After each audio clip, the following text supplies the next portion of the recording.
Hello, hello, hello, everybody. It is Unfound Live for March 17th. Yes, St. Patrick's Day of 2025. I hope everybody is having a great day, whether you are Irish or not. In a celebration of this day, and given that I am 2/3 Irish, I am wearing green tonight. I don't know if this is the first live show to ever take place on St. Patrick's Day or not. I really can't remember. But I am wearing some green. This is actually if you're wondering what shirt this is an Innova shirt. Innova is a disc golf company, probably the oldest disc golf company, and I don't know if it has certainly the most widest array of discs, although I'm not sure that means it's the biggest disc golf company. But that is one of my disc golf shirts. Innova discs. Those are the discs that I throw. As you would imagine, there's 7 or 8 prominent disc golf companies that make discs that people throw. But so I got my green on. Got a fantastic show lined up for you tonight. I'm going to make sure to hit the highlights, or the headlines, I should say, what is in the headline for tonight's show. We got Maura Murray news. I want to talk about this young woman, Sudiksha Konanki, who went missing in the Dominican Republic. And coincidentally, she was a student at the University of Pittsburgh, kind of the general area where I grew up. And I am a University of Pittsburgh sports fan, even though in like the most prominent sports, they aren't very good. They're great at their women's volleyball team is very good, and their soccer team has been good. But when it comes to football and basketball, not very good, even though they used to be. And then this is a piece of news that I didn't get to last week. We have a follow-up on those Kansas City Chiefs fans who died out there in the cold. Was that even this past year, or was that the year before? I know, Lisa, I see you in the chat already, Lisa, you being a Chiefs fan. You can remind me of whether that was this past season or the season before that those Kansas City Chiefs fans died in that backyard, 3 of them, and it was very suspicious. Well, we have an update. The news actually that I'm going to read is at least like 10 days old. Like I said, I did not have a chance to get to it last week. Lisa's saying it was last season. So the 2023-2024 NFL season is when this happened. Okay, thank you, Lisa, for updating me on that. And then, of course, I have some other items that I hope to get to tonight before we are done. But surely those 3 items will get covered for a variety of reasons. We always got to do, if there's some strange occurrence like the Kansas City Chiefs fans dying, we got to do any updates on something like that. Sudiksha and that her, of course, disappearance. It's still a disappearance happening in the Dominican Republic. Has gotten a lot of attention. It's reminding a lot of people of Natalie Holloway because it was a young woman on a vacation somewhere on an island, and she goes missing, and a lot of people are bringing that up. And then, if there's going to be Maura Murray news, I got to talk about that. And of course, I had some of you send me this information. Of course, all of you acting independently. And so I got a few people alerting me to this piece of information. I know that I've called it new, but I'm not sure that it's new. But I'll get into that when I get there. But it's good seeing all of you tonight. Please, as you are watching / listening tonight, please hit the thumbs up button, whether you are watching on Facebook or on YouTube or wherever you're checking this out. Maybe you are listening to this the next day. If so, why don't you give the Unfound Live podcast, this feed, a nice review on whatever podcast app you're watching. So everybody, please hit the thumbs up or do whatever you got to do to give this podcast and show a nice review. You can contribute a variety of ways while you are listening, watching tonight. That is, of course, support Unfound at patreon.com/Unfound podcast. PayPal, paypal.me/Unfound podcast.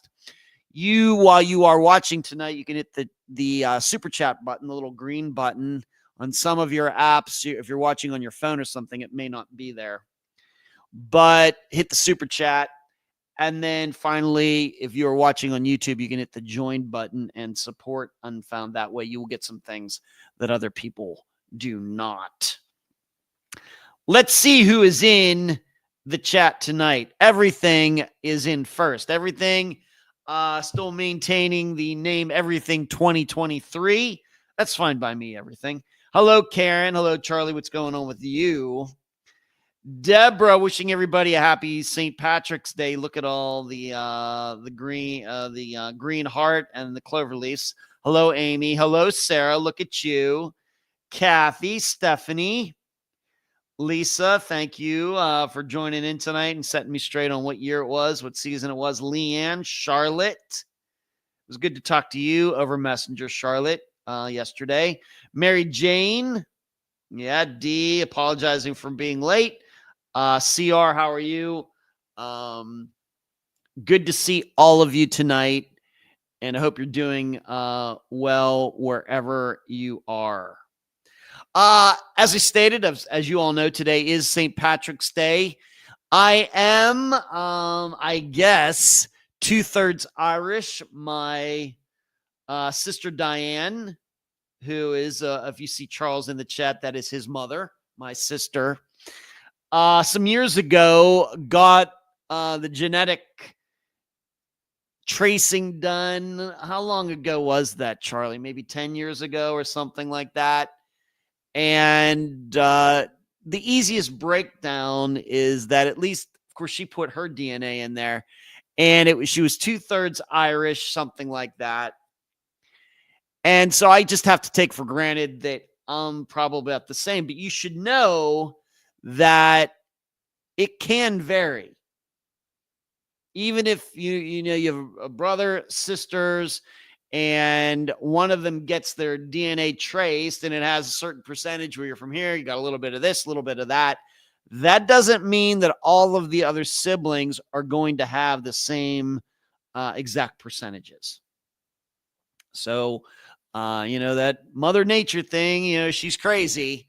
So when I tell you that I'm 2/3 Irish and the other third English, there is some wiggle room in that. But I will tell you that I really do consider myself to be a majority Irish. That's the way I've of course, I'm American first.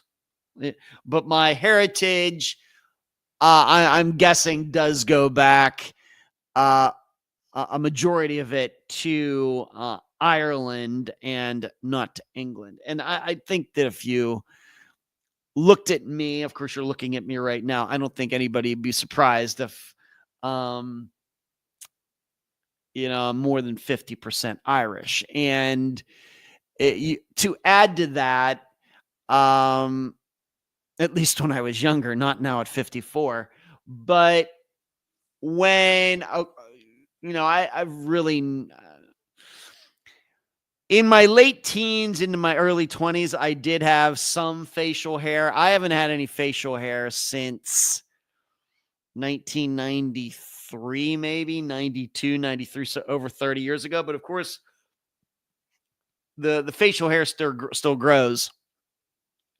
And I can remember when I would shave and, wipe the blade off and the hair would be red. That does not happen these days. And you would notice, like, my hair, there'd be a very defined line between my hair on my head and my facial hair. They would be two different colors. And that doesn't happen as much now. Of course, now that I'm 54, a lot of it comes in white. And I'd be clean shaven anyway. But my facial hair is much darker or much whiter than my head hair, just so you know. But being that it comes in red, I'm fair complected and everything, I got to believe that a majority of my genetics is Irish too, just like my sisters. Whereas I don't know, brother Mike, brother Brian, it'd be easy to see the same thing. Brother Michael strikes me maybe as having maybe a little more British in him, the way he looks and everything, compared to me, Brian, and Diane. That's just my perception. Charlie, maybe you want to get on this. Maybe you already have. I have to scroll down there in the chat, maybe to get your insight into this as well. But I'm not very Irish. I'm probably the least Irish person that you'd ever know. Of course, there are stereotypes that go with all different ethnicities and races and everything. But when you think of the Irish, you usually think of people who like to party and drinkers and singing beer songs and things like that. All of that opposite of me. So I don't know, but of course I'm an American first. So there's that. So I really don't celebrate St. Patrick's Day. There's just nothing about it that goes along with my lifestyle and the choices that I've made in my life. So there's that. I'm just not a very good Irish person. Let's scroll down here and see what everybody is saying. Hello, CR Haley. Good to see you. Charlie is saying Suzanne, and Charlie is saying Suzanne. When he says Suzanne, that is his grandmother. That is my biological mother, the woman who birthed me on August 1st, 1970. Of course, most of you know I was raised by different people. But as Charlie is saying here, he remembers, so she got her genetics done, and she was not Suzanne, 98% Irish. Yeah. That does make a lot of sense, Charlie. And you should all know, Suzanne, my biological mother, of course, she passed away coincidentally the same year that my mother did, 2018, a horrible year.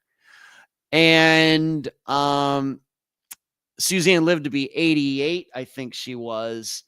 And she was only 4'9", 4 feet, 9 inches tall. That's about right for my biological mother.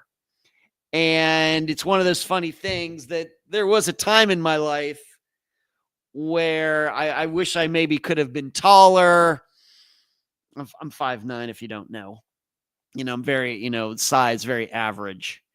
And there was a time when I was like, man, I wish I could be taller. I wish I maybe could have gotten to 6 feet tall. And, playing baseball, maybe I could have actually done something with my pitching and maybe gotten a baseball scholarship, but they don't give baseball scholarships and things to guys that are 5'9", no matter how good a pitcher they are in high school. That's fine. But then, of course, I met my biological family in 1994, and I found out that the woman who had me was only 4'9". I was like, wow, I'm fortunate to even maybe get to this height. So, but the funny thing is, brother Michael, 5'11". My brother Brian and I about the same height. And my sister Diane, Charlie's mother, is actually taller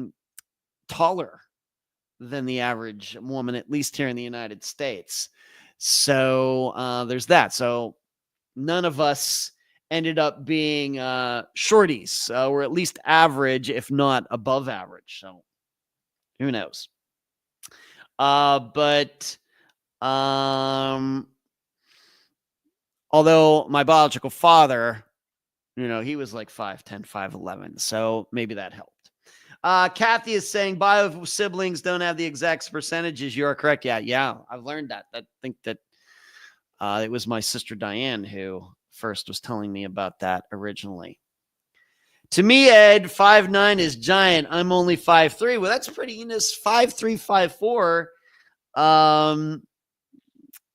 It's about, it's around the average, at least for American women. And of course, Sarah, if you would go to Asian countries, of course, Asian women, they maybe only get to 5. You'd be a tall woman, at least in Asia, Sarah. But I have to admit, as a guy who is attracted to women, as a straight guy, I have to admit a woman's height really has never meant that much to me. Although I will say that most of the women I dated have been between like 5'1" and 5'5", about. So we got the talking genetics here and on St. Patrick's Day. Moving on, last week, my trivia team, there were just 4 of us there, and we ended up winning. We were due. I mean, it had been a while. We're not going to win this season because of the mess up we had 2 weeks ago, but we ended up winning. It was me, a guy, Mike, Scott, and Joe. And there were like 130 some people there. There were 30 some teams, and we won. And so that was nice. And of course, we've won quite a bit over there, but like I said, it's been a while. We are in second place with 2 weeks to go for the season, but unless the first place team really messes up, we're just going to finish at best in second place. On that note, I'm thinking about going and playing trivia by myself tomorrow evening. Might go to the place where I had won by myself a few weeks ago.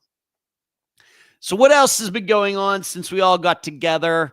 My sleep has kind of gone a little backwards this past week. If you remember what I said last week, maybe it averaged like 7 hours leading up to last Monday's show.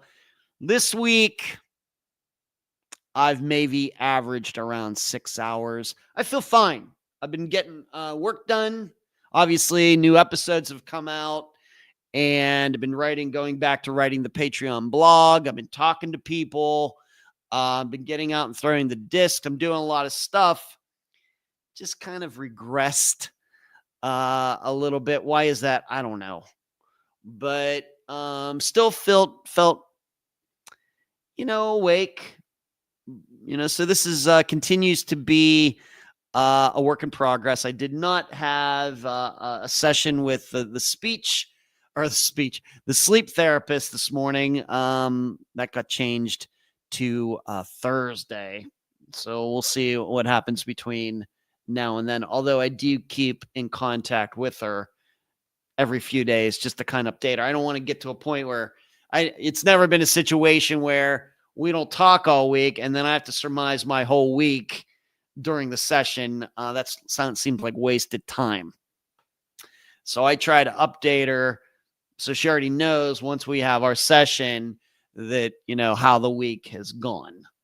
Certainly has not been a bad week. I would never say that. I'm, back in, let's say, mid-February, I would have taken this week anytime. So there has been progress, but as far as the hours of sleep have just kind of gone backwards a little bit. But it very well could be the reason I've regressed is that there could be, maybe the past week maybe took a little too many liberties with some of the rules that I've been following. And it's very easy to develop bad habits again. So kind of getting back to that strict schedule. And tonight I plan on going to bed at about a quarter after midnight. And what that means is not long after the show is done tonight, I will start mentally and physically preparing to go to bed. Turn off most of the lights in here, turn off the TV, probably listen to a book on tape, just kind of chill out and kind of get in that sleeping mood not long after we're done tonight. And I don't think that I'll have any problem going to sleep. I've been up since 7 this morning, and it was a good day. I had a good day. So I got some new concert shirts. Maybe some of you who are friends with me on Facebook, I posted those pictures there. I got my first Motley Crue shirt, Too Fast for Love shirt. And then I got my second Megadeth shirt, and that was Rust in Peace. That is the album that has a Hangar 18 on it, among other tunes. So I have to go back, count all of my rock shirts again. The number, I think, is easily over 40 shirts now. Has to be, with the 13, 14 of them being Iron Maiden shirts. Then the rest of them a variety. I have like 3 or 4 Judas Priest shirts. I have like 3 Def Leppard shirts, 3 Kiss shirts, 2 Van Halen shirts, and then I have 2 Megadeth shirts, and then there are a lot of like one-offs, like 1 Dawkins shirt, 1 Deep Purple shirt, like that. That's how we get to that over 40 number. And I've told my dad, he knows that I buy these shirts. I've told him the reason I'm doing it now, because I wasn't allowed to, get any of these shirts, have any of these shirts when I was a kid. It was considered Satan's music. So now that I'm in my 50s, that's what goes on now. I'm a collector of them, and I do wear them. Usually wear them to trivia, kind of my thing now. But other than that, they mainly just hang in my closet, and I collect them and I keep them nice. So, let's see. D says, D, you're only 4'11". Wow. Deborah, 5'4" average height of females, males 5'9". All right. For the United States, of course, it varies from country to country. Yeah. And then D is saying, don't forget about the show tomorrow. I'm not going to do that, D. I got it on my calendar. Trivia doesn't start till 7. So we got plenty of time there tomorrow. In fact, I have it. I'm going to check my calendar right here. True Crime Trivia tomorrow, 3 p.m. my time, D. So what D, of course, she's known as Taylor, but I know her as D personally. She's going to be hosting a true crime trivia show on YouTube tomorrow, and I will be posting the link in the discussion group tomorrow. So I'm very interested to see how this is going to go, D. But I will, of course, alert the Unfound audience. Of course, I'm talking about it right now, but I will surely post about it tomorrow.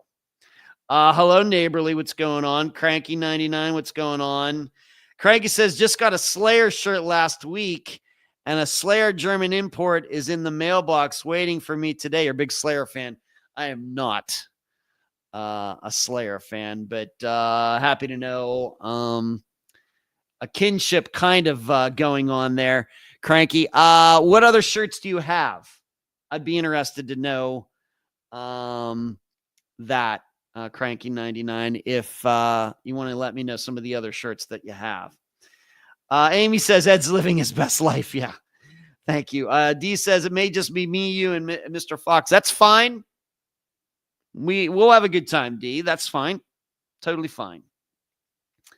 So that is really about what has been going on with me on Saturday morning. My brother and his wife pretty much moved everything out of their house over in Largo / Pinellas Park. as I've told you on previous live shows, they're moving to Polk City, Florida. They're moving into an RV. It's not an RV park. It's a place that has homes, but they have like not actual garages with a garage door, but canopies or something where you can park your RV on the property. And they started thinking about this after the last hurricane destroyed their first big RV, the one I got to ride in about almost a year ago. Can't believe it's going to be a year. Where's the time gone? And so, of course, they've gotten another RV. So they just wanted to downsize a little, simplify a little. And so they moved to Polk City, which is, I don't know, depending on when you have to drive over there, you could probably get there in an hour and 15 minutes. But if you go during rush hour, it could take you easily over 2 hours. So they were moving out. They had a U-Haul, got the rest of their stuff into the U-Haul on Saturday morning. And now all they have to do is sell that house. And I don't think they're going to have any problems doing that. So they won't be at trivia anymore. Certainly be seeing less of them. Certainly have no problem going over there and seeing them and hanging out and everything, but they just aren't right down the street anymore. Times change. Times they are changing, but can't blame them. It's a good move from that. I totally understand why they did it. Cranky says, I got Aphex Twins, Sisters of Mercy, Bauhaus. See, I've heard of Sisters of Mercy and Bauhaus. Aphex Twin, don't know them. And so I'm a little bit of a loss there. Surely maybe I'm just a little more mainstream. You've surely heard of all of the bands that shirts I have. Of course, my tastes maybe do tend to run very right there in the middle of the bell curve. All right, let's get started on tonight's true crime stuff. And I want to start with the Sue Bradic poll that was posted in the discussion group on Facebook. You know, I do that when we have new episodes. Always make it a point to post a poll in there. I want to take a temperature of the room, see what everybody is thinking, give them an opportunity to give their opinion. And the question was, let me find it. The question was simply, do you believe that Sue Williams was actually Sue Bradic? Story we got into later in my interview with Sue's daughter, Lauren, was that this woman later that year into 1981 called and said there was this woman, Sue Williams. And of course, we went through all of it. You should have listened to the episode by now. And 73% of the respondents for the poll thought, yep, Sue Williams is Sue Bradic. This woman in the Tampa area, if you were to believe this woman who called Lauren, said this woman called herself Sue Williams. Could this be her mother? 73% of you say yes. 27%, so kind of like 3 out of 4 respondents said it. Yes, it's Sue Williams. 1 out of 4 said no, not Sue Williams. Now, as far as the think tank, I mention it every week. You should be a member. Of course, Kathy, Sarah, among other people, are members of the think tank. You have to sign up at patreon.com at the $12 a month level. It goes a long way toward supporting this podcast, but also helping the guests who appear. And we decided pretty much in there, it was consensus. Everybody decided that yes, Sue Williams also was Sue Bradic. Of course, the problem is, what does that mean? Why is it that then Sue Bradic, pretending to be Sue Williams, left so quickly after starting to live with this woman? Where did she go? What did she do? Did she change her name again? Did she die? Whether it's, foul play or accident or disease or whatever else. Because we also talked about in the interview the phone calls that Lauren was getting, the call and hang-ups. And then one of the times the woman on the other end of the phone said Anise. And that was Lauren's very unique middle name. What happened after all that? It's just hard to say. There are no statistics to push us in any particular direction regarding that. It very well may be this could be a Mary Jane Van Gilder situation where Sue found some new guy. He liked her. She liked him. And they lived happily ever after. And this guy, maybe to this day, doesn't know that she used to be Sue Bradic. He may just know her as Sue Williams. Certainly possible. There are no facts to rule that out. But statistically, if we, put money on any of these things, I don't even know what the odds would be of that. The fact is, there's a lot of different possibilities. And every one of them probably is about the same. It could be that she died of a sickness right away. A certain percentage. Maybe foul play, a certain percentage. And the percentages are all going to be about the same. There's just no way. There's just not enough of these kind of disappearances that have been resolved for us to have any really a very good guess. The only thing I said in writing the Patreon blog that I write, and you only have to be at the $2 a month level to hear and read what I have to say, because I don't give my opinions during the official podcast that comes out every Friday. Then I get deep into the van and some of these other items that popped up during the interview. But I just put in there, the only thing that I would be willing to say with a lot of assuredness is that probably Sue Bradic is not alive today. We have to remember this interview. Disappearance was 45, almost 45 years ago. She was 36 at the time. She would be 81. Certainly possible for her to live to that age. Of course, my father's 88, and my biological mother lived to be 88. So certainly possible, but I think what we have to factor into there is that how rough of a life would Sue have had? Even if she met some great person and everything, should be hiding from people. She changed her name, has to start from scratch at 36 years old. As we heard, she's not very good with money. Her own daughter stated, she was known to exaggerate the truth and everything. My perception of these people is these people tend to live harder lives than the average person. So it means they're just not going to live as long. Very well may be that she made it into the 2000s. But that's really the only thing that I could say. On the other hand, it very well could be that she passed away in 1981. So there you go. Mary Jane, that's sad. That's sad they can't do trivia.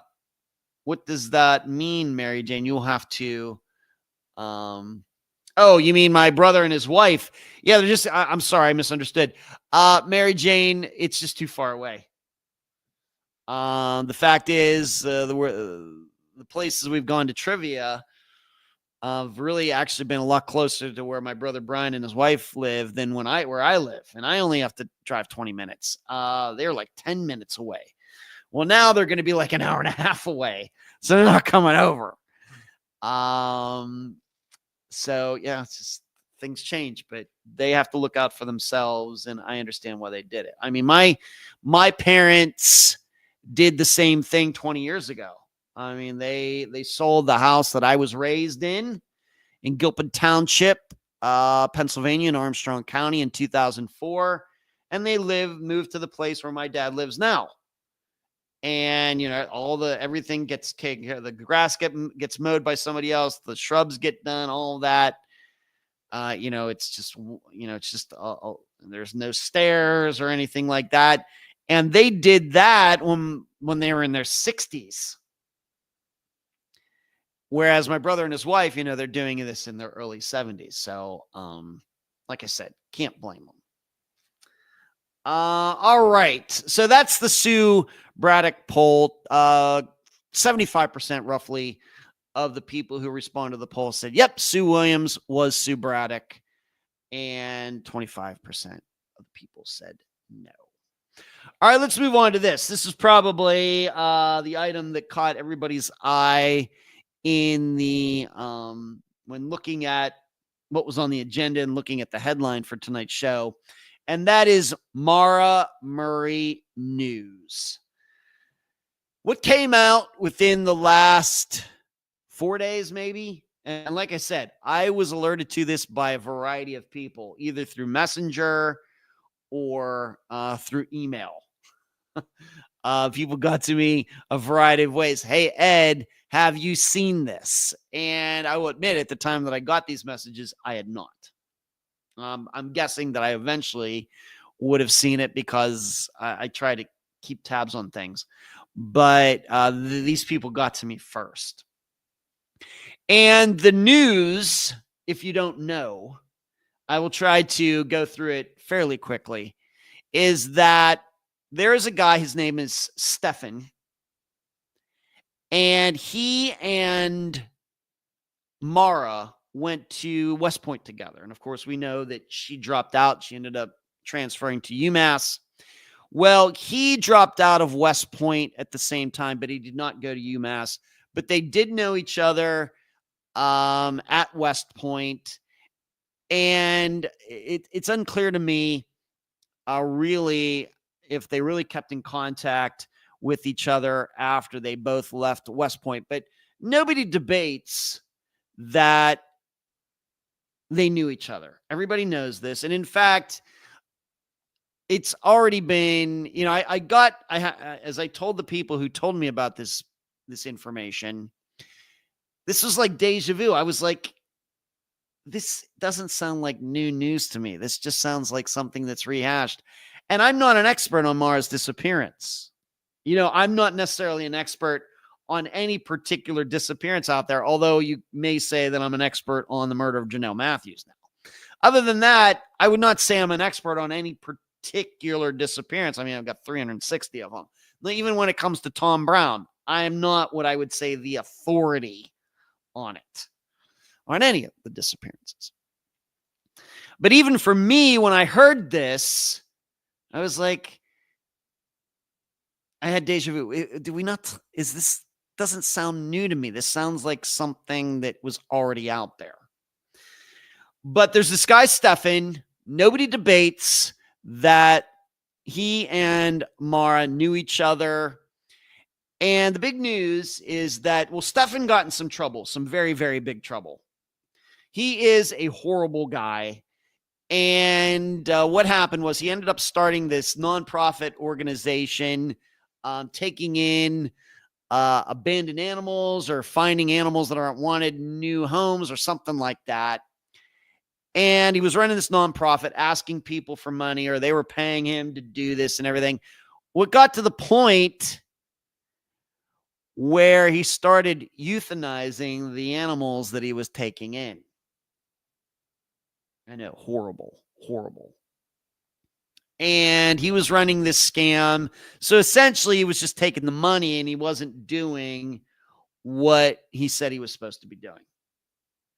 And so it's like a Ponzi scheme, Bernie Madoff or something like that, with the added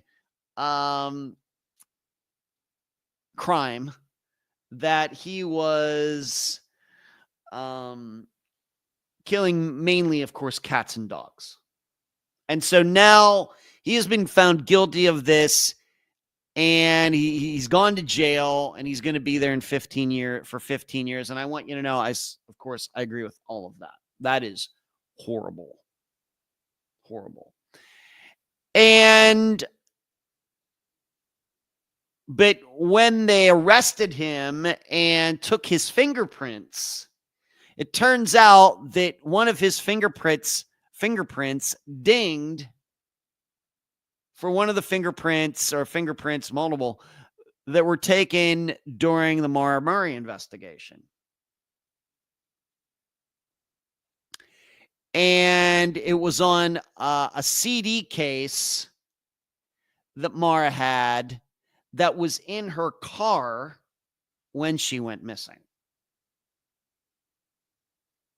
And this has gotten a lot of attention. Now, like I said, it has been portrayed that this is new information, but I'm telling you, it's so weird. I'm thinking, is this really, really new? Like I said, I got a lot of disappearances up there. Maybe I'm combining Maura's disappearance with 3 others or something. It just didn't sound new to me. But this has now been brought back to prominence, and it's been brought back to prominence by James Renner. Many of you know him. I've talked to him about it before. I'll just keep it simple. I do not have the best opinion of him. I do not find him to be a very good reporter and everything else, just to be honest. I've never met him. I've never spoken to him. Although I will admit, maybe 15 years ago, well before I started Unfound, I did go. Was he running a website, or maybe he still does? I don't know. But I can remember going to that website and maybe commenting, and maybe I had an exchange with him back then. I really don't remember. But I can surely tell you that since Unfound got started 8.5 years ago, I've never spoken to him. Email, message. He's, to my knowledge, never tried to email me. I've never tried to message him. Nothing. All I know about him is what all of you know about him, seeing him out there, whatever he's done. And to me, he's just a sensationalist to me. And he has gotten a lot of traction over the years with Maura's disappearance. I think any of you who follow Maura Murray's disappearance know that her family, I don't think, could have a lower opinion of James, which also we must factor in when we think about this information that James brought up a few days ago. And I know it does seem, I've kind of looked into trying to figure out what has been the response to this. And it's kind of 50-50. That some people are thinking, man, this is a big deal. Because why is it a big deal? Well, it kind of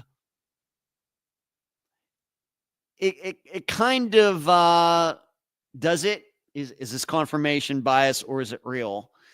Supports an idea that some people have had that, okay, Maura was going to meet some guy. He was in one car. She was in her car. She wrecks. This guy, we'll just call him John Smith, sees her wreck. In the meantime, of course, the bus driver comes along, talks to her. He leaves. This guy comes back, picks her up, and she's never seen again. Did he kill her? Did he help her get away to start a new life? Did she have an injury? And she gets in the car and then starts going into maybe cardiac arrest, or maybe she has a head injury or something, and he panics and doesn't take her to a hospital. This all then fits very neatly with this theory that many people have had since she went missing, that there could be some guy who she knew involved. Not the guy she was dating or broke up with, whatever their status was, but some other person. And even James Renner, has looked at her track coach and all of that stuff. And so the story then that this Stefan, his fingerprints are on the CD in her car, and that he's a violent guy with the animals and everything, it kind of plays into all of that.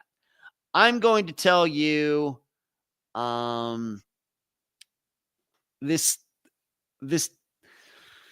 it's just, none of this moves me at all.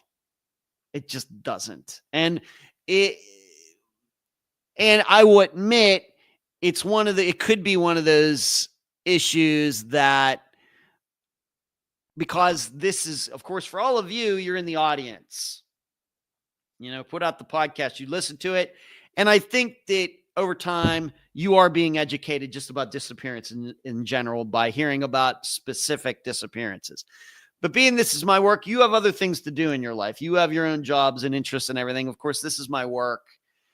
And I read a lot more about disappearances and study them more than any of you do. And it could be just my cynicism that comes along with doing this work or whatever else, that when I hear something like this, because when you really start looking at disappearances, and of course I read news about many disappearances that have never been on Unfound, may never be on Unfound, or maybe they get solved or, resolved before I have a chance to get to them. You hear a lot of this stuff.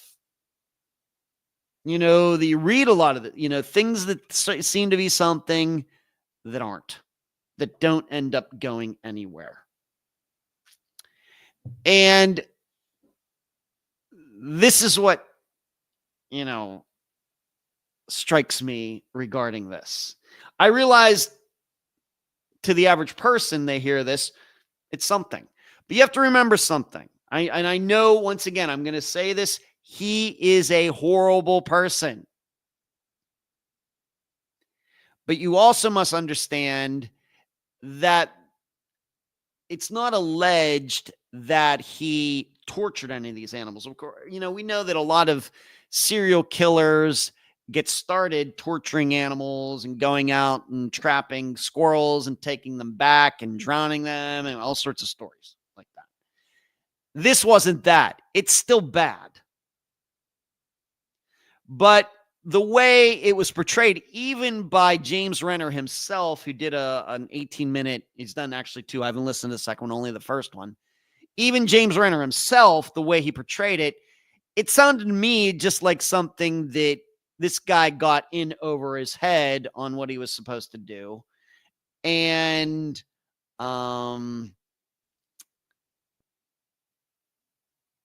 started just killing these animals because he didn't know what to do with them. It was just too much. I realize that's wrong.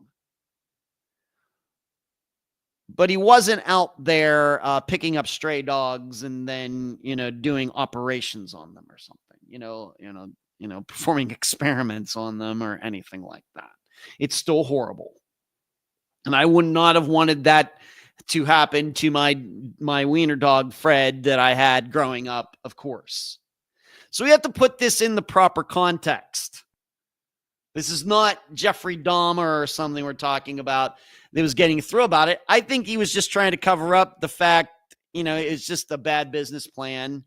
And he wanted to keep collecting the money like most people do who get in over the head and they start lying to people about where their dogs are, or mechanics who, do things to people's cars and Ponzi schemes. Hey, I want to sell my stock. Where's my money? Things like that.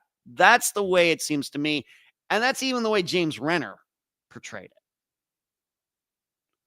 My opinion is that James Renner did not portray Stefan as some person who's out there just torturing, animals and things for the fun of it. So we have to keep that in mind. In addition, when it comes to the fingerprints, we have to remember the CD was in the car. The fingerprints were on the CD. The fingerprints were not on her car. Now, if his fingerprints were on her car, then that would be something, especially since the way I understand the timeline, he never was around Maura when she was driving that car. And in fact, has said, he's gone on the record saying that, he's never been farther north or northeast than Connecticut, at least in the United States. Meaning, he was never near Maura and UMass or whatever he said. I mean, that should be easy enough to find out, even all of these years later. And he said this some years ago, not just recently. And so when it comes to the fingerprints, you should know that I still have CDs from back when I was a teenager into my 20s. Haven't listened to them for a long time because, of course, I got Spotify now. But I have them. They're back in my closet. These are CDs that I had going back to college. And I can guarantee you, if somebody were to come in and dust prints on those CDs, you'd find all sorts of fingerprints from people who, for example, went to Grove City College between 1989 and 1993.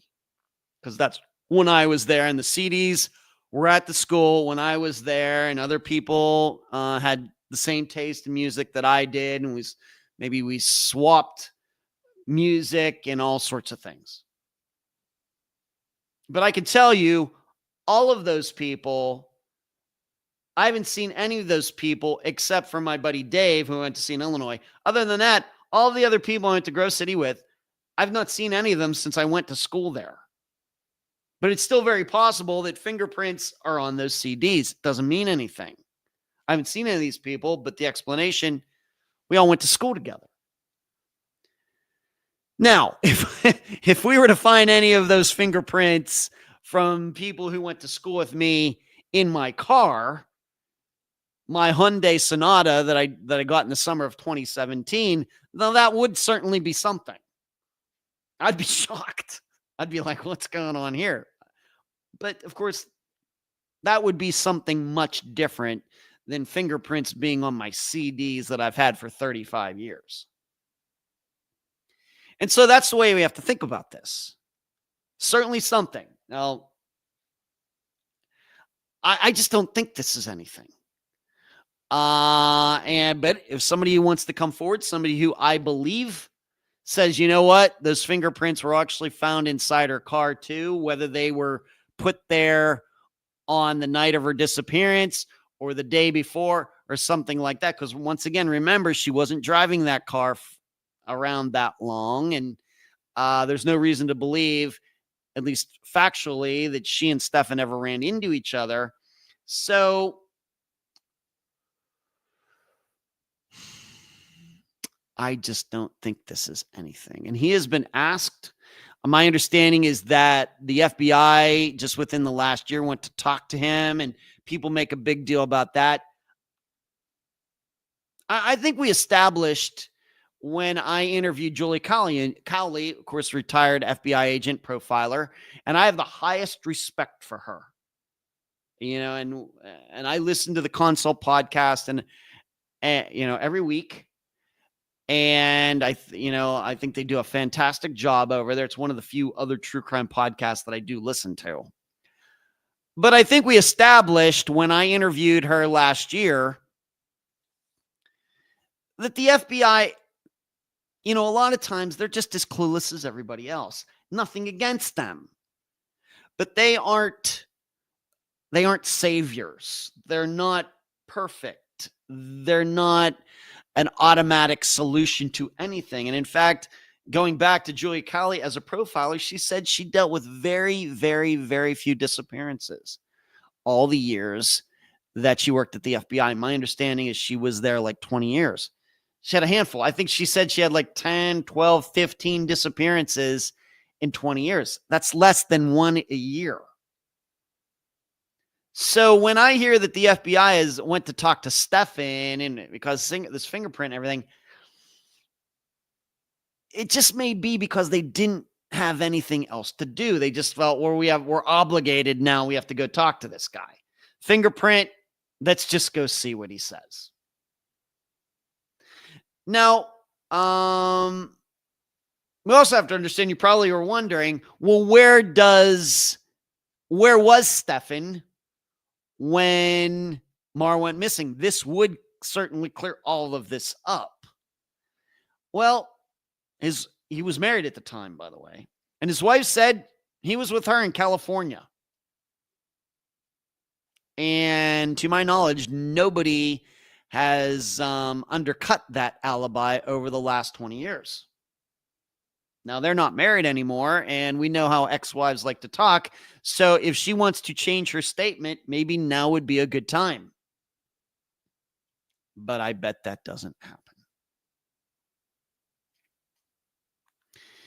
So I realize got a lot of attention. I can see that there is a segment of the audience, the true crime audience out there, who is making a big deal of this, and it all is very tidy. Well, we found our guy. I thought she was going to meet a guy. We found our guy, and look what he did years later with the animals and everything. You know, I went to high school with a murderer. In fact, you will find a picture of me standing beside this guy. His name is Chris Patterson.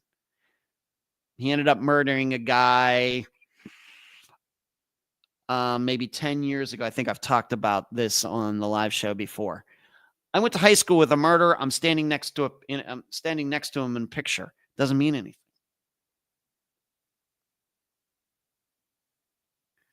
Marcus says, but his wife is saying that doesn't mean much. You're right. It still needs to be checked out, but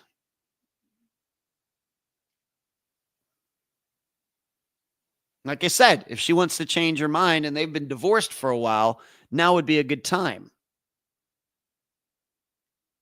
I would also add there's nothing that says that Maura had any contact with this guy. It all sounds very thin to me. And we also have to start thinking about what exactly then was the plan. He picks her up and they just leave the car there. Was she going to come back to the car? I mean, of course, if he was there and she gets in the car with him, then what is the plan for the car that's up against the tree? Just leave it there? Because once again, if we're to believe that Stefan was there, this was some sort of secret rendezvous. What was the story going to be? Well, where did you go? If Maura doesn't go missing and she appears in New Hampshire somewhere, she appears back on the UMass campus, Maura, why was your car up against a tree in New Hampshire?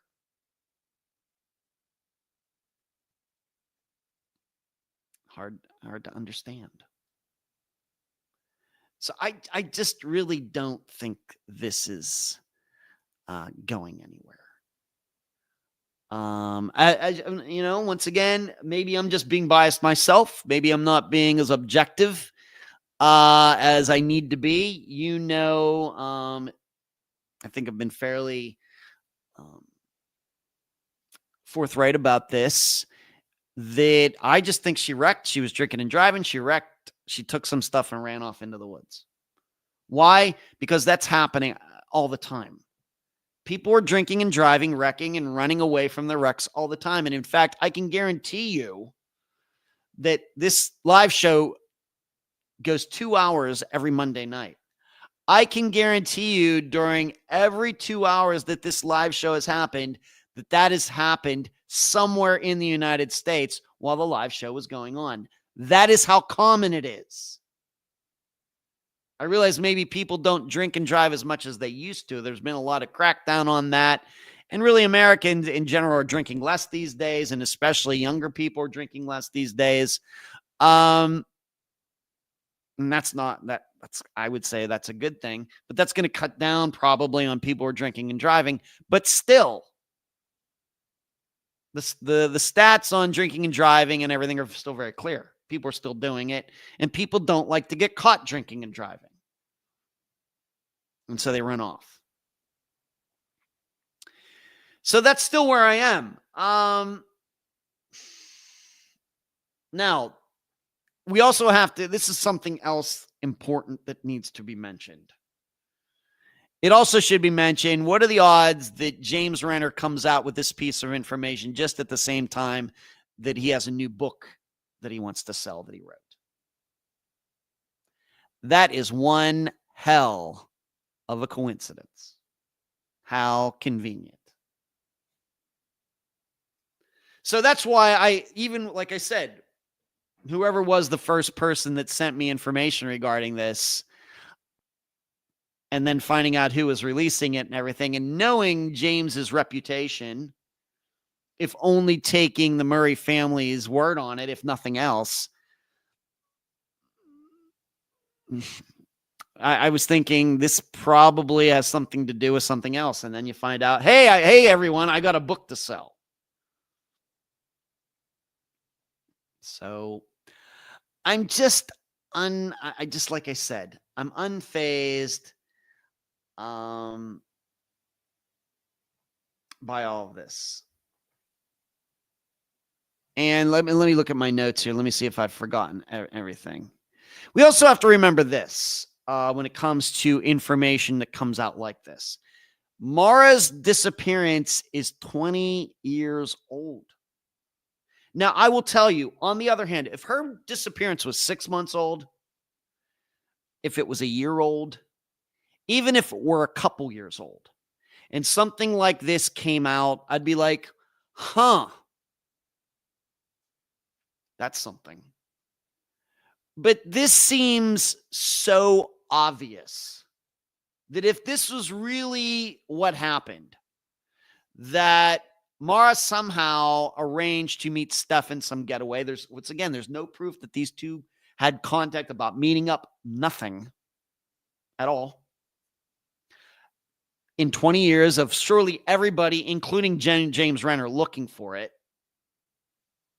And of course, she's living at school, and this, did they have email back then? The email existed. Would that not have been checked? Nothing was found on her. The only thing, of course, that was found on her computer was she was looking to drive up, but there's no facts that she was communicating this with anybody like that. But if this was the situation and this disappearance,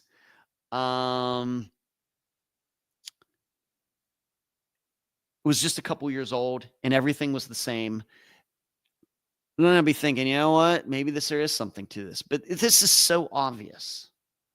If this is what happened, then as much work as the Murrays just themselves, forget about the police, but the Murrays, Julie, Maura's father, other people who they trust who have helped them, this would have been solved years ago, no matter what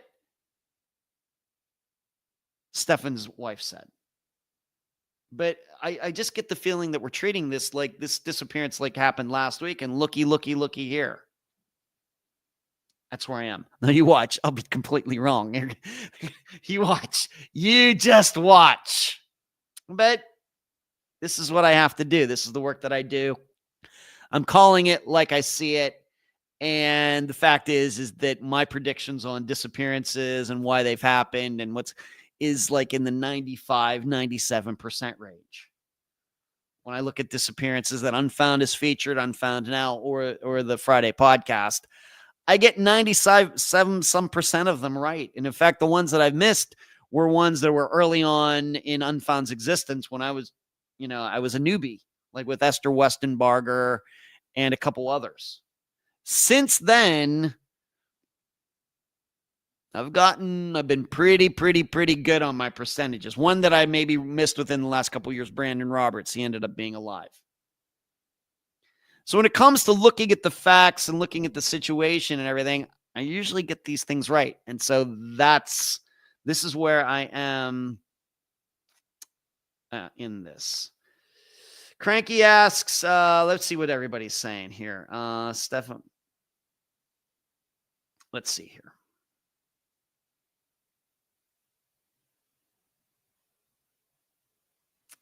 Deborah says, oh, hell, if I'm not nice when it comes to hurting animals, kids, or old people. Yeah, well, he did, Deborah. Mary Jane, it's nice you're dead. Doesn't have to worry about anymore. Yes. Cranky, Stefan appears to be totally capable of doing something tomorrow. Why?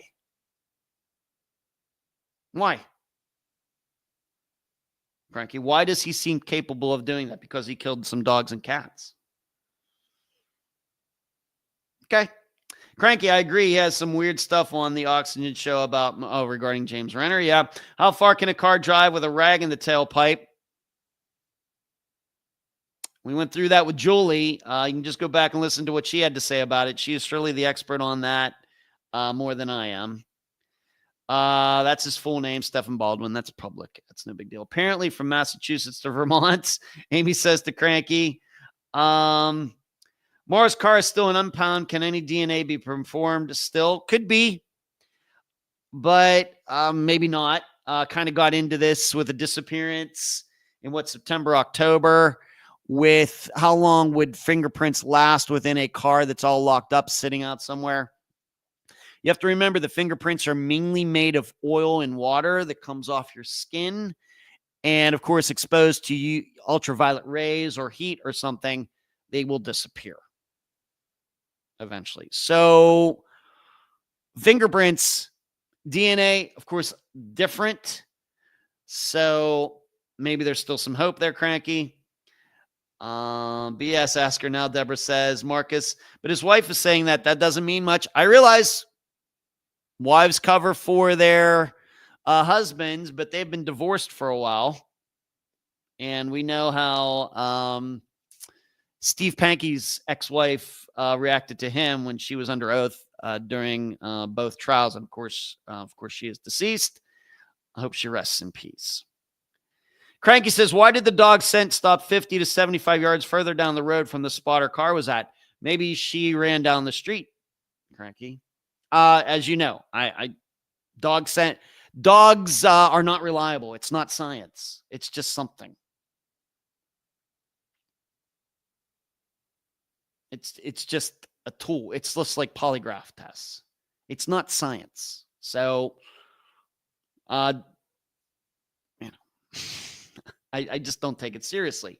And even if you want to believe that, all right, she ran down the streets 50 or 75 yards and ran off. And I realized there was snow there. That doesn't mean anything. Interesting timing, Ed. Don't take much stock in dog sense. That's true. Deborah, cadaver dogs, I definitely believe in them. The others depends on the handler, weather, etc. In my opinion, yeah, you have to remember that a lot of dog handlers, not legitimate. They're just not legitimate. We have at least one guy here in the state of Florida that is notorious for that. Kathy, smoke and mirrors only. That's what I think this all is. And I have it said here, if this was anything, somebody would have charged with something. If this was something, somebody would have been charged with something 15 years ago. Unfortunately, the information is presented as if her disappearance happened last week. This can be resolved in seconds. Where was the guy on the night Maura went missing? This should be easy to discover. I realize what his wife said. Okay, now we decide we're not going to believe her. Even 20 years ago, especially since his address was in California, this should be easy to determine. How do you get from California to the New England states? I guess you have to fly. Or maybe was he on a business trip? Now, if you're going to tell me he just happened to be on a business trip and his wife lied for him and he was in New England, then that's something. Even I will admit that's something. Even if I were to find out that his wife lied to him, but he said, but he was really supposed to be in Ohio, that's something. It's something. But that's not what I'm hearing. But like I said, I think that a lot of people have gotten into this. It's a very tidy story. Maura is going to meet a guy, which a lot of people believe, no facts to support that. Guy allegedly is fine. He didn't kill these animals till years later. She wrecks. He's in another car. He picks her up. Then something happens and he kills Maura or covers up her death or helps her run off to Canada or something like that. Yep, very tidy and thin. So that's just where I am. And like I said, I can't ignore the elephant in the room that this information just comes out at the time that James Renner has a book to sell. And like I said, even though I'm not an expert on it, it just seems to me that is not this fingerprint or something been a topic before? And that it was already known whose fingerprint it was well before this. I'm probably totally wrong on that, but But Stefan, if you want to know, Stefan has been asked about this and even did a podcast. A listener sent me that. I have not listened to it, but he talks about some of these things. I do understand it. Did his mother go missing, and he had an ex-girlfriend who overdosed, and one died in a car crash, and people are trying to make things about all of that. Well, it's easy to say things about that, until you start looking into it. This is like the Bermuda Triangle. Yeah, ships and planes went missing in the Bermuda Triangle all these years, but if you really take a look at it, there were other places on the earth where there were also ships and planes going missing for unexplained circumstances at a way higher rate than in the Bermuda Triangle. The Bermuda Triangle was a marketing thing. It was, because somebody wanted to write a book.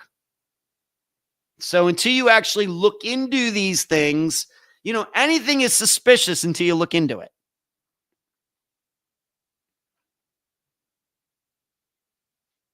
It's easy to sit back and say these things without having looked at it and say, oh, it's suspicious. Yeah, until it isn't.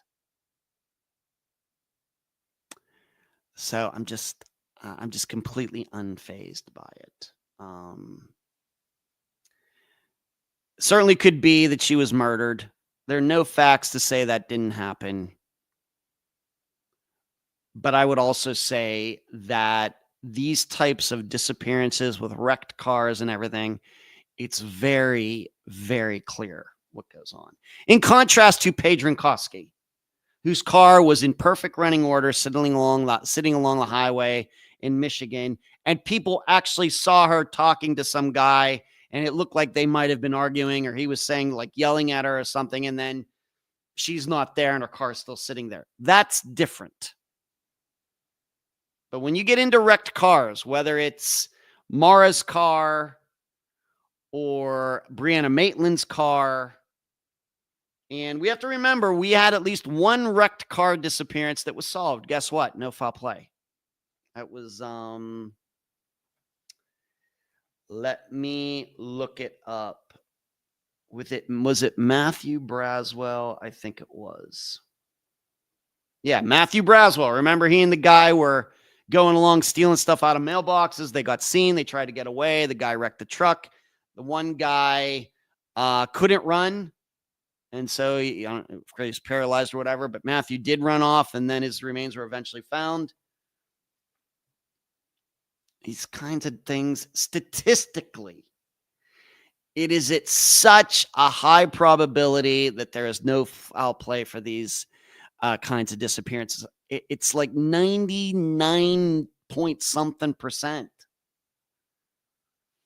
This is why, when it came like to Brianna Maitland's, where a car was backed into that house, the guy that I interviewed, a private investigator, when although it didn't come out in the episode, when I told him that there wasn't foul play, that she ran off, he laughed at me. You laugh at me, all you're telling me is you don't know anything about disappearances. There are people running away from wrecked cars all the time. So why do you think that there was foul play when this looks like all of those? And there's no facts to make you think otherwise. That's how if you want to know how I look at disappearances, this is the standard I use. And so with Maura Murray, I don't have anything against her being murdered. She's gone. It's horrible no matter what happened. I have nothing against her being murdered. I don't, have a personal, grudge about missing people being murdered. In fact, that's what I've predicted sometimes, and that ended up being true, like with Tyler North and some others. Nothing against disappearances being resolved as murders. It's just there's no reason to think that. But there's a lot of other reasons to think she ran off. And I guess what we're also saying here is that this furthers the idea that Maura was a very troubled young woman for whatever reason. And that even makes it more likely that she would take off on her own. So, yes, Kathy, he may say means the same Yes, Kathy. And she say means the same as smoke and mirrors to me. Rank, what about the tossed around theory in other cases where they say the person stumbles onto somebody's land and are perceived as a threat and get shot and killed? How often has that happened in the history of the United States? Hey, Brian, happy St. Patrick's Day to you. Cranky, it's probably happened. And I realize there was some famous, maybe within the last 10 years, it was on Halloween and the kid was dressed up and he went to the wrong house and the owner shot the kid. Something like that. These things, accidents do happen. But why does everybody want to? Why are people so quick to default to the possibility that is so unlikely when there's no reason to think that? Why is that? It's something that I don't get. I realize maybe I've talked about this on the live show before, but not recently. Now that I've been into this for 8.5 years, this is something that comes to my mind. Maybe I just noticed this more and more. Why is it that people who get into these disappearances or murders, they're so quick to go to something that they have to know is rare? Why do people, when the facts are presented to them, automatically default to something that, given their life's experience, should tell them that, this can't happen very much? You ask me about, stumbling onto someone's land and are perceived as a threat and get shot, killed. How often does that happen in the United States? Now, of course, we have time. If that's going to happen anywhere in the world, that's in the United States, given how many guns we have and how many people we have and how much private property we have in the United States. Still, it is, we have 330 million people here. How many times does that happen per year?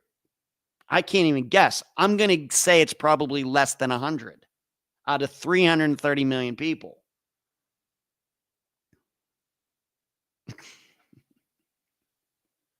Why do people become, so transfixed on things at the fringes?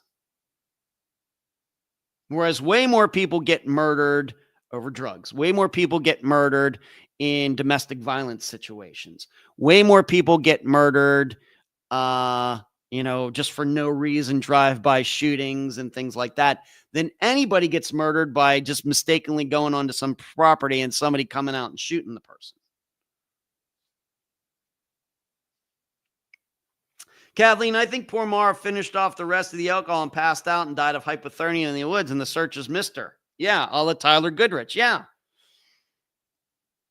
Tyler Goodrich. A lot of people thought that he got murdered too. We're finding out he didn't.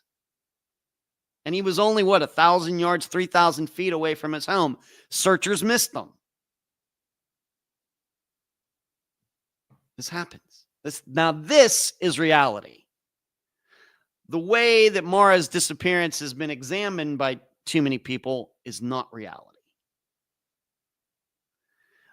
Fishing, just tuning in, where you're getting getting in at the good part, fishing. Deborah, but in this case, there are no facts. There are facts. The fact is, she was driving by herself and she wrecked. Some bus driver came, spoke to her. He left. 5 to 7 minutes later, somebody else came by. She was gone. Those are the facts. We have facts. And those facts, as they sit, line up with a scenario of her running off, because hundreds of people, thousands maybe, do that. Kathleen, there are woods and woods and more woods where Maura wrecked. She had wrecked her dad's car a few days before. Her late sister Kathleen was an alcoholic. It's all there if anybody wants to see it. All right, I think I've spent enough time on that. I also think maybe that, if I can go for a couple more minutes, that I think there also is maybe just a need to not want to believe that, what is it? It's one of those things. What is it that people have against her just running off into the woods and dying out in the woods? what do people have against that? For me, what I have against her being murdered, at least from a factual point of view, is there's no proof of that, and it's so rare. So what exactly do people have against her taking some of her stuff and trying to run away? When we all know, we're all adults here, we all know that drunks run away from wrecks. I don't know. All right, moving on. By the way, this Thursday, first Dr. T show of 2025. That will be 7 p.m. Eastern. On her, of course, Dr. T's YouTube channel. And I'm going to be doing an anatomy of a disappearance. This should be a good one. I am going to have if you don't know these, I usually set myself up for a disappearance. I'm the person who goes missing, and I explain how the investigation would probably go. And this week, it will be me going to see an ex-girlfriend of mine in California. And I'm going out there to see her. I'm flying, and I never end up allegedly at her place. So that will be Thursday evening. We're already lined up. Dr. Telesco knows the scenario, and she thinks it's a good one. So I hope you all tune in on Thursday evening, 7 p.m. Eastern. I'll be getting together with the good doctor for the first time in 2025. Also, I need to mention that something going on. It could be big. Had a conversation with a former guest of Unfound. Can't say who it is or anything, but she told me something that's going on, and if it happens, it's going to happen on Unfound, and it could certainly be a very big deal. It will be one heck of an episode. We'll see if it happens. It's up to her to make it happen. She's the one that's coordinating all of it. And, when she sent me a message a couple days ago just to let me know what was going on, I was like, wow, I'd really like to be a part of that. And we kind of came to a handshake deal of something that could be arranged. So when if it happens, still a little bit up in the air. I don't want to jinx it, but of course, when it is lined up and if it gets done, other than my assistants, you will be the first ones to know. I hope it happens. It's big, not just in the context. It's big for Unfound, but I think that this is something that a lot of people have wanted to happen. It just hasn't happened. And I think this former guest of Unfound may just be able to make it happen. And I think she'll do a great job with it. So when I can say more, and I'm probably underselling it. I know it seems like, oh man, I'm probably underselling it. I'm not exaggerating. I'm probably under exaggerating on what this could be. And like I said, I think it would just be good to kind of air this particular topic out. So that's all I can say. Brian always wondered if there was another car involved that caused her car damage. Brian, once again, this has been gone over. And I realize there are people out there, well, this car, it was a junk car. It shouldn't have been on the road. It should have been junked. And so if there were scrapes and bumps, dents on it and everything before it got wrecked, I wouldn't be surprised by that. There's no proof she was in a wreck with anybody. If so, why didn't she say so when the bus driver came by? Remember, she didn't even want him to call 911. I realize people were suspicious of the bus driver. That's how crazy all of this has gotten. It's crazy. But, oh my, what people will write on Reddit at 3 a.m. Let's go to this young woman who went missing in the Dominican Republic. Of course, kind of echoes of Natalee Holloway. As an international search continued Friday for a University of Pittsburgh student who vanished while on a spring break trip to the Dominican Republic, last person believed to see her told authorities that he tried to save her from waves and thought she had taken her things and left afterwards. So the story is, and I guess there's actually video that came out today of Sudiksha vomiting at this bar. I don't know if she was sick. I think it's more likely that she was drinking too much and threw up. And so I think that we have to look at this disappearance. And once again, the only reason I'm talking about this is this gotten national news. If you type in missing person into Google right now and you go to the news section, this is going to be like the number one story. Ask me how I know. And so she was at this bar. She meets some guy, her age. I don't think it was although he might, it'll be up to you whether you think he had something to do with her disappearance or not. But it doesn't sound like this guy was cruising as a predator or anything. He was down there for spring break, just like Sudiksha was. They didn't know each other before that night. They go out to the beach. His story is they were, kind of liking each other and doing this and doing that on the beach, and they were in the water. And he says that the last thing he remembers is they were in the water. And of course, it's like 4 a.m, so it's dark. And a large wave, and I certainly know what that's like. I live at the beach. And a large wave came and hit them and pulled them further out in the ocean. This is his story. And then when we surfaced, he says we tried to plead for help or something, but then he says the last time he remembers seeing her is she was walking in waist deep water and seemingly headed back to shore. Remember, it's dark. And don't I know, when you get out here, and having walked out to the water at night where I live right here, there's no lights out there. You get out to the water, there's no lights, near the water, and you can't see hardly anything. And so he says last time he saw her, she was like walking in waist deep water, and then he made it back to shore. He claims that he fell asleep, and when he woke up, he didn't see her. He fell asleep on the beach. She was walking. He says she was walking in an angle to the water. He said he asked if she was okay, but didn't hear a response because he began vomiting the water that he swallowed.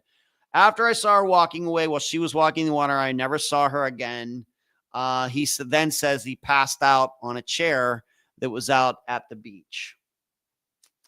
And her stuff was still on the shore. Like, people go out there and take their clothes off. I don't know if they were naked or whatever else. I have no idea. But some of her stuff was out there, sitting there. And she went missing, never to be seen again. Surveillance video from the early morning hours of March 6th. So Konanki with a group drinking in the lobby of the Maura Republic Hotel. At about 4:15 a.m., the footage showed the group walking to the beach, and Konanki stayed behind with a man, seemingly this guy from St. Cloud University here in the United States. A man reportedly gave police different details in his account of what might have happened. CNN reported that the man told local police he and Konanki went into the ocean, but he felt sick and got out of the water before falling asleep in a lawn chair. So his story varies a little bit, but they were both drinking. I realize a lot of people make a big deal of this, but if they were both drinking, then he may not exactly remember the chain of events, the way they all exactly happened. Could he have killed her? I guess maybe he drowned her. Maybe. I don't know if there are any facts to dismiss that. Of course, we know about Natalee Holloway, and of course, everybody believes that she was murdered. Once again, even though there's no proof of that, even though everybody believes it, including myself. But I would be thinking that Are there any, was he really at the beach? Did he really fall asleep at the beach? Was, where was he staying? What did he do once he did wake up from the beach? Where did he go? What did he do? Would he have access to a car to transport her body somewhere? And if he did drown her in the ocean or the Gulf or wherever this is, Dominican Republic, I guess that would be the Caribbean Sea. Then, how would he make it that her body wouldn't be found for all these days? It gets very complicated very quickly.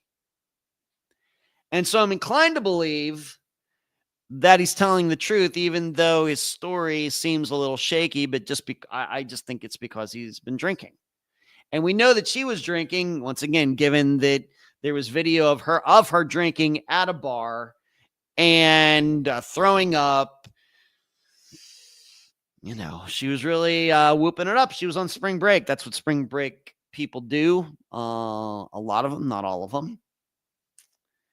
And it wouldn't, frankly, having been out in the water in the Gulf myself, and, the thing is, the Gulf of whatever you want to call it these days, I'm not getting into that, but the Gulf, even if you're sober in the Gulf, which is known as a pretty placid body of water, unless there's a hurricane, if you're walking out there in waist deep water, and the waves do have the ability to make you trip and kind of stumble as the sand moves with your feet and everything. So that would not surprise me at all. She's out there. She's drunk and sick. A wave hits her. She gets discombobulated. He goes one direction. She goes another direction. She gets to her feet, tries walking back into shore, but she's drunk. Another wave comes in. She falls into the water, and because she's drunk, she can't swim and doesn't even know which way is the shore and which way is going deeper out into the water. And before she knows it, she's 100 yards out into the water, and she's drunk and can't swim. That seems like a very plausible scenario to me. All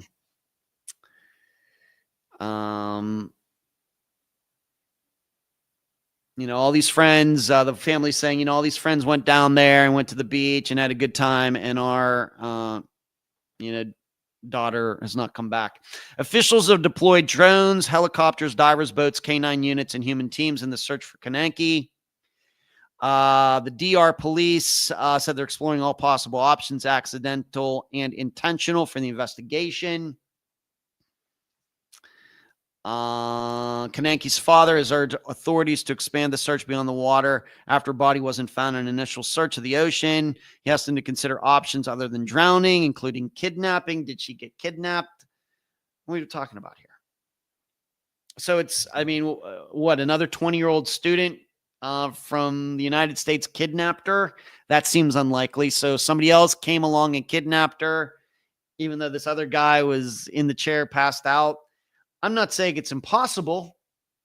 And I will admit that when I went on a cruise 13 years ago, we went to Jamaica, and we went to a pretty nice restaurant on shore, and we decided to walk back to the ship, and it was daylight. And I would tell you that, that was a bad choice. We didn't get robbed or anything, but, we should have taken a taxi or something back to, but we made it. So these things happen. Even he is a fairly streetwise adult male. You just don't sometimes know what you're going to get into when you go to other countries. So I guess it's possible, but we have to also be thinking it's 4 a.m, 5 a.m. Somebody's trolling around at 5 a.m. looking to kidnap a girl. It seems unlikely. So I think this is, why haven't they found her? Well, go out into the water. Given how the body, she could be, if she is deceased, she could be on the bottom, and the body just hasn't come back up to the surface yet. Could be way farther out there than they think, and could have gotten washed this way and that way. I mean, remember, at least the way I think about it, we had the Pickering Six, the six, young guys who went missing from Canada, covered that disappearance a few years ago. None of them were found in a lake, even though it's a huge lake, but none of them were found. And I realize some people think foul play, and that's why they weren't found. Okay.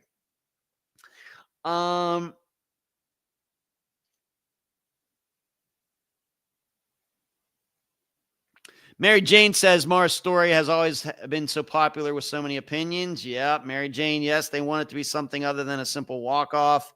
Mary Jane says running away isn't as interesting a story. It's not. That unfortunately guides too many people. Stephanie, if she were drunk enough to be vomiting, going back to Sudiksha here, seems a little odd for her to be walking to the shore in the dark and rough water. Also, his memory might be off from drinking. Well, vomiting seems a little odd for her to be walking. Well, she wanted to party it up, but she might not have known what she was doing, Stephanie. Mary Jane says, we love big episodes a lot. We love big episodes, not live. That's fine, Mary Jane. Lisa, hello, Lisa. I stayed at the Rue last April, but a different property of theirs down at the beach. I went on a booze cruise and almost couldn't make it back to the beach from the boat. The waves were so strong, so we have somebody's firsthand account. Cranky, I'm looking at the possibility of an essay, and it went differently. Oh, a sexual assault, and it could have. I mean, if did he try to do something she didn't want to do, and he got violent? I'm certainly open to that. I just don't know where her body is. Then, did he kill her and just cross the fingers? I'm going to just push her out into the water and hope nobody finds her. I guess that could be a plan. Still doesn't explain why she hasn't been found yet. Brian, nighttime in the ocean is scary enough. Being sober, can't imagine being drunk out there. Yeah. I feel the same way. Hey, I live here like I said, I don't like to brag too much, but the Gulf is right there. From my balcony, it's like 400 feet. I've been down at the water. Here's what I don't do. Even though I can swim and it's not even that deep here. I mean, you can walk way out there before it would ever get over my head, the water. I mean, you can walk way out there before it gets really, really deep. You're not going to see me at night going out in the water, even though it's the Gulf and it's like placid water out there. I'm not going to do that. That's stupid. Even though I don't drink, I don't do drugs, I'm always sober, not doing it. Cranky said he should have kept his mouth shut. Plus, how far away from the hotel shore could her body resurface at? I don't know. Don't know what the physics would be on that. Hello, Darlene. Hey, guys, just checking in. Sorry. Hello, Natalie. Wood hated dark water for a reason. Yeah. And there's a very bad joke that I'm not going to tell regarding Natalie Wood and her drowning. And I realize that a lot of people think she was murdered, or maybe people ignored her screams. Of course, Robert Wagner should also know that Christopher Walken was also on that boat that night. Maybe some people forget that. So, do I think this guy could be telling the truth? I do. Yeah. Could he have drowned Sudiksha and killed her? Yes. But I will tell you, unless she's found, I don't know how that will ever be proven. But there are some questionable things. He didn't notice that her clothes were still there on shore, as where they were later found. He didn't alert anybody once he woke up. Could he? But I doubt that he could have taken her anywhere. So there you go. All right, let's get to the Kansas City Chiefs fan. We have to remember this. She went missing like 11 days now. I still think I'm still pretty sure find her body. Now, why I haven't found it yet, I don't know. I think that when it comes to water, that it very well could be. Everybody thinks, well, the bodies eventually come to the surface. I guess they do. But it sometimes can be hard to predict when that's going to happen. And it has everything to do with the current and the temperature of the water and, all sorts of meteorological conditions. So moving on, let's talk about those Chiefs fans. Here, are you ready for this, Lisa? The causes of death have been revealed for the 3 Kansas City Chiefs fans who were found dead in the backyard of their friend's home in January of 2024. So this is over a year ago. A forensic exam determined David Harrington, 37, Clayton McGeeney, 36, and Ricky Johnson, 38, all died of fentanyl and cocaine combined toxicity, according to court documents reviewed by Fox News Digital. Now you should know, fentanyl and cocaine are on the opposite ends of the drug range. Cocaine, of course, is an upper. Take cocaine, stay up for 5 days. Whereas fentanyl is, they call it a depressant. You have to remember, fentanyl is a legal drug. But a lot of people started taking it and overdosing and everything else, just like opioid drugs are legal. But they're addictive, and then people start getting them on the black market and everything else. But fentanyl is, of course, a pain medication, so it's kind of on the other end. So you might think, this is maybe a different kind of speedball, like the way John Belushi died. He took a speedball. He took heroin and cocaine together. Well, this is fentanyl and cocaine that killed these 3. The documents reveal what responding officers encountered the day they were called to the Kansas City, Missouri rental home. The group of longtime friends had celebrated the Chiefs' victory just days earlier.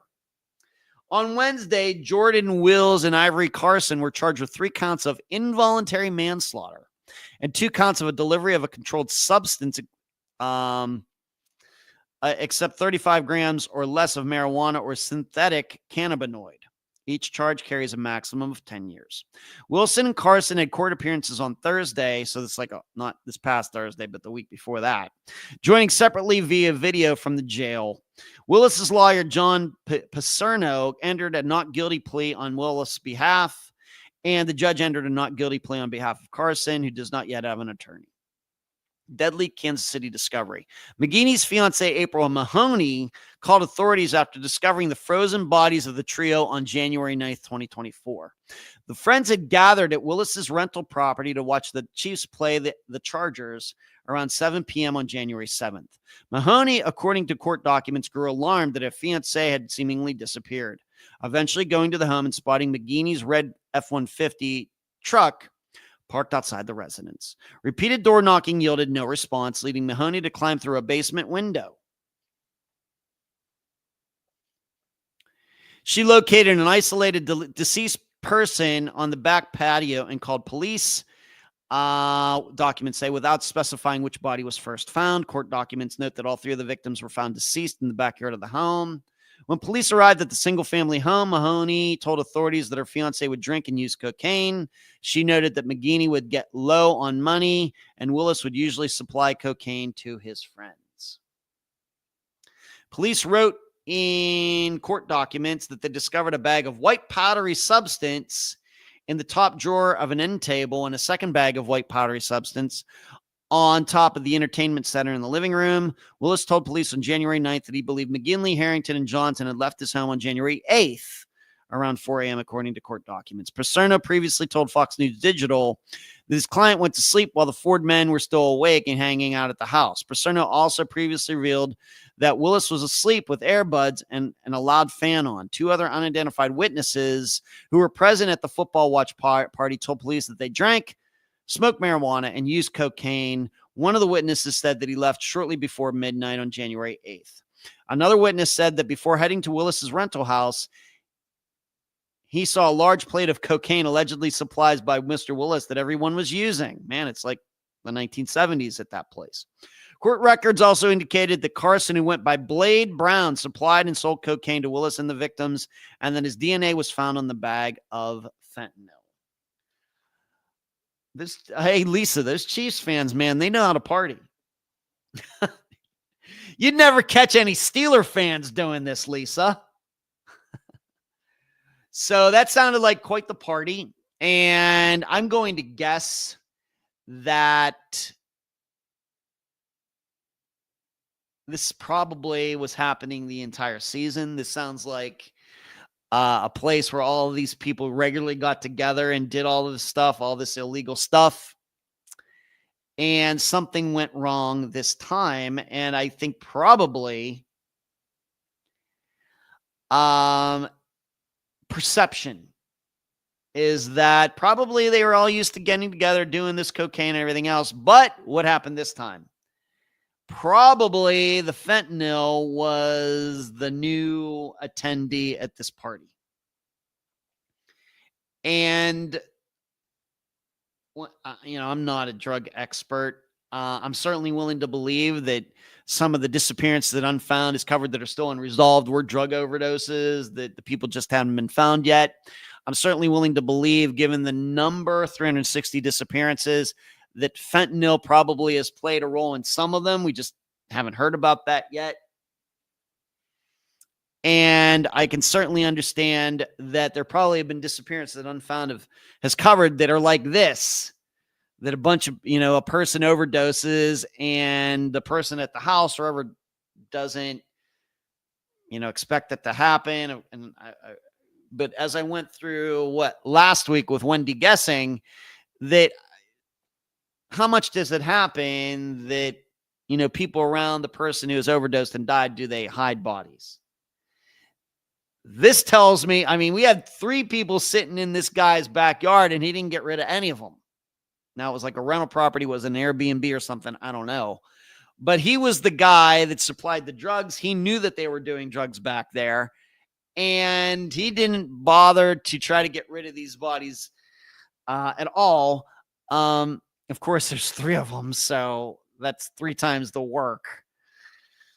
You could probably put 1 dead frozen guy in a trunk. You might have problems putting 3 dead frozen guys in a trunk, in a trunk of a car and taking them somewhere. So, but my guess is that the fentanyl, of course, was put in the cocaine. Of course, cocaine just by itself can be lethal. And it's one of those cocaine is one of those drugs that you can do it for a long time and, not die. And then all of a sudden you die, you take the same amount. And this is the time it goes bad. And if you know anything about, Stevie Nicks, of course, singer from Fleetwood Mac, of course, she had a huge solo career too.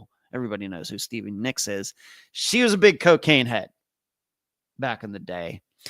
And doctor finally told her, if you don't stop doing it now, you're going to die. And her septum, you snorting cocaine, it ruins your sinuses and everything. Ugh. Told her, you got to stop doing this. So she cleaned her act up, although I don't think she actually quit cold turkey. I think she had to go to a treatment center and maybe had some relapses and everything. But she's still here in 2025, still going out there doing concerts and everything. So happy for her. A Stevie Nicks fan. But cocaine is one of those drugs. Do it for a while, then boom. But I don't think that's what happened here. I think the fentanyl was the killer in the circumstance. That, given that fentanyl has gotten a lot of attention due to politics in the last so many years, being trafficked here, being trafficked there over country borders and everything else, it doesn't take very much to kill someone. And when I say it doesn't take very much, I've read that just like the period of an end of a sentence on your computer or something is enough to be lethal to certain people. It'd be hard to measure out. And of course, you're doing drugs. Fentanyl is a legal drug. And if you get it in the hospital, it's being measured out and you're getting a dose only so many hours and everything else. And it can be used for a lot of good reasons, just like opioids can be used for a lot of good reasons, but they can kill you too. So what's everybody saying to this point regarding this? Lisa says, I'm always ready for Chiefs talk. That is a sad story though. Darlene, was I Was in the pharmacy business for 25 years. Fentanyl was severely abused legally. Sarah, show me the money, Ed. I'm not sure what that means, Sarah. Darlene was afraid over cocaine, never tried it. Happy to say, isn't it how pure it is? I guess sometimes fentanyl gets mixed in, you get more of a high or more of a buzz or whatever it is. Just don't know. But I think it's safe to say that when this story first came out, that everybody was thinking, this sounds like drugs. I don't think this sounds like murder. And I'm not convinced that the guys who were charged wanted these guys to die. I don't get that idea at all. In fact, we know what the charges are now. It's involuntary manslaughter. That, yes, they might have provided the drugs, but that doesn't mean they wanted these guys to die. I think that is accurate. Now, of course, it also means probably these guys aren't going to serve the rest of their life, which maybe they deserve. If you're going to give somebody cocaine with fentanyl in it, then all bets are off. But there's nothing that I hear that should cause me to believe that it was actual murder. And that's kind of what I thought at the time. This just sounds to me like three guys doing drugs in the backyard, and they all did the same drugs, and the drug was lethal to all of them. I just think that when this story was first reported in January of 2024, it was like this big mystery. How could these three guys die in the backyard? Well, they were doing drugs. Not much of a mystery. It certainly probably wasn't food poisoning. But I do remember having that thought at the time, the way it was portrayed. These three guys are dead. They're frozen. Certainly an odd story. This isn't a story you're going to run across every day or every month or even every year. Three guys dead sitting in chairs in a backyard, frozen in January in Kansas City. But I don't think at any time that people thought, well, these guys died of hypothermia. This is probably something else. And I think we were right.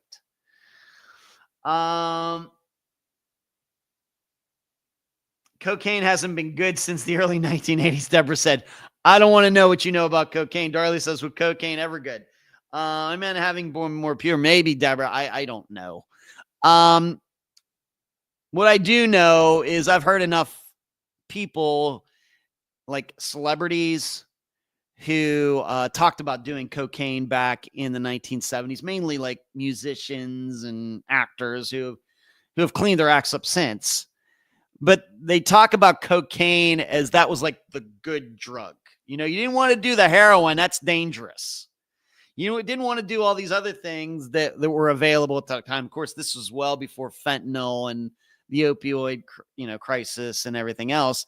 But cocaine was seen as being the good drug. If you just need a little pep up, if you're a little tired, you just snoot a little bit of this, no big deal. No big deal at all. I've heard more than one celebrity say that in an interview over the years. And I do like, of course, depending who's doing the interviewing, do like to hear musicians and actors being interviewed, maybe hear stories that you haven't heard before. And that comes out. Cocaine, of course, we think about Studio 54 and all that stuff. It was just, that's just what people did. And then all those people started, started dying, started overdosing. We're like, oh, maybe the cocaine being the good drug was just all marketing. And of course, these days, cocaine, you just almost have to be surprised that cocaine even makes it into a story like this one. I think people these days, when they start thinking about lethal drugs, they think about heroin. If you don't know, heroin, of course, was a big thing like in the 60s, kind of went away for a while, But then, of course, heroin chic came back in the 90s and the opioid crisis, which are heroin is just a more, a worse form of opioids, and it has all come back. And it's like cocaine is the thing that's kind of taken the back seat now. And of course, when it comes to cocaine, it takes so much preparation, to turn it into a drug. It takes a lot of processing for that to be done.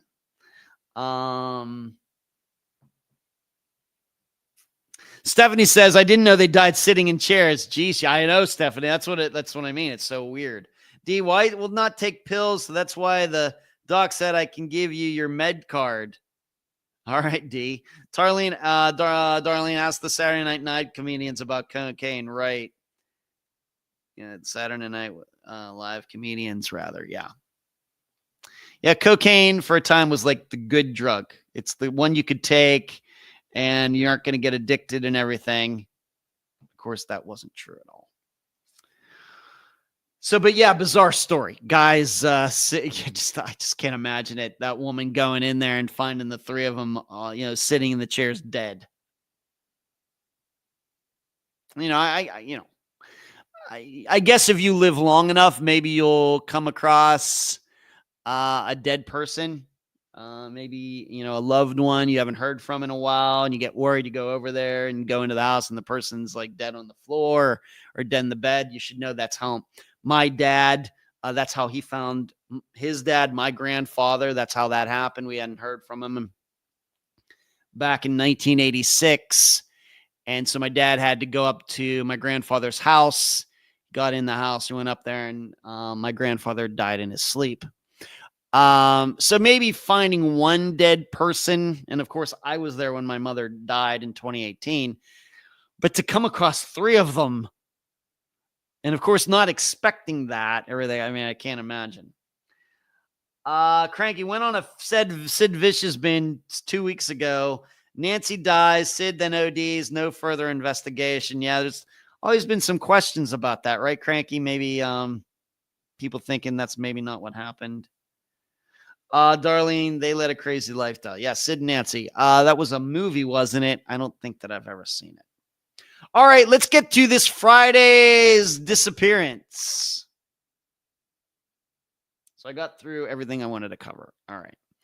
We're going to Arizona this Friday. And you should know, of course, being that the clocks got changed, Arizona is now on Pacific time. Arizona is one of the states that them and Hawaii, they don't change their clocks. So Arizona is now in Pacific time. Right? It's on this, I think it's on the same time as Nevada now. But we're going to Red Mesa, Arizona for the disappearance of Dwayne Thomas. It occurred on March 4th of 2011. So we just passed the 14th anniversary, if you want to think about it that way. His sister Davina, yeah, is a spectacular name or what? Devena. His sister Davina is the guest. And her family are Native American. They all grew up on a reservation there in northeast Arizona, up there near where what they call the Four Corners. It's the perfect intersection of Utah, Arizona, New Mexico, and Colorado, near there. The story is that Dwayne was with his girlfriend, and they drove 2.5 hours to go to this particular dance place. And on the way home, Dwayne got sick, or he had to go to the bathroom or something. So they pulled over to the side of the road at night. And Dwayne was standing there at the back of the car. His girlfriend got out of the car, and was he throwing up or something? And this is her story. She went back into the front of the car, maybe to get some napkins or something to help him. And she says from the time that she left him at the rear of the part of the car, standing there along the side of the road, maybe 30 seconds less than that, when she went back to the back of the car, he was gone, never to be seen again.